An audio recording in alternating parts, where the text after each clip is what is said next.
Hi friends, welcome to Thilaka's kitchen.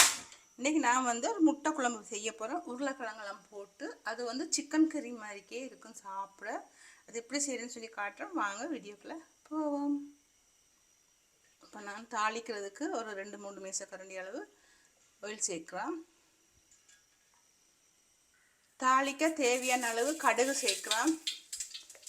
வெந்தயமும் சேர்க்குறேன். ஒரு கால் தேக்கரண்டி, ரொம்ப சேர்க்கையில். இப்போ பூண்டு ஒரு 6 பல் பூண்டு சேர்க்குறேன். வெங்காயம் சேர்க்குறேன். பச்சை மிளகாய் 2 இதெல்லாம் சேர்க்குறேன். சேர்த்து இஞ்சி பூண்டு பேஸ்ட்டும் கொஞ்சம் சேர்க்குறேன்.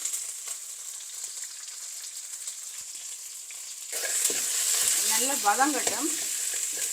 இப்போ இது கொஞ்சம் நல்லா வதங்கிட்டு இப்போ இதில் நான் உருளைக்கிழங்கு சேர்க்க போகிறேன். ஒரு 2 உருளைக்கிழங்கு வெட்டி வச்சுக்கிறேன். அதை சேர்க்குறேன். சேர்த்து அதையும் அதோடு சேர்த்து நல்லா வதக்குறோம். நல்லா வதங்கட்டும். இப்போ இதுக்கு கொஞ்சம் மசாலாலாம் சேர்க்க போகிறோம்.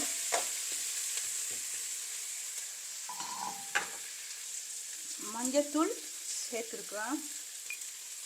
குழம்பு மிளகாத்தூள் ஒரு 2 தேக்கரண்டி அளவு சேர்க்குறோம்.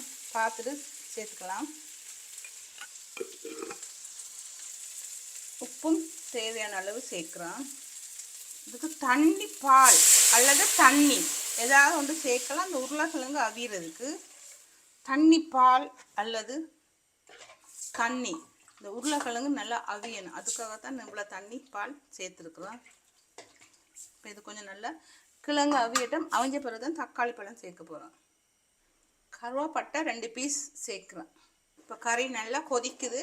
இன்னும் கொஞ்சம் கிழங்கு அவியணும். தக்காளி பழத்தை சேர்க்குறேன். பொரிமா தூளும் கொஞ்சம் சேர்க்குறேன். புளி கரைசல் கொஞ்சமாக சேர்க்குறேன். ஒரு நெல்லிக்காய் அளவு சைஸ். உப்பு கொஞ்சம் போதாது, கொஞ்சம் சேர்த்துக்கலாம். கட்டி தேங்காய் பால் சேர்க்குறேன். இது கொஞ்சம் நல்லா கொதிக்கட்டும்.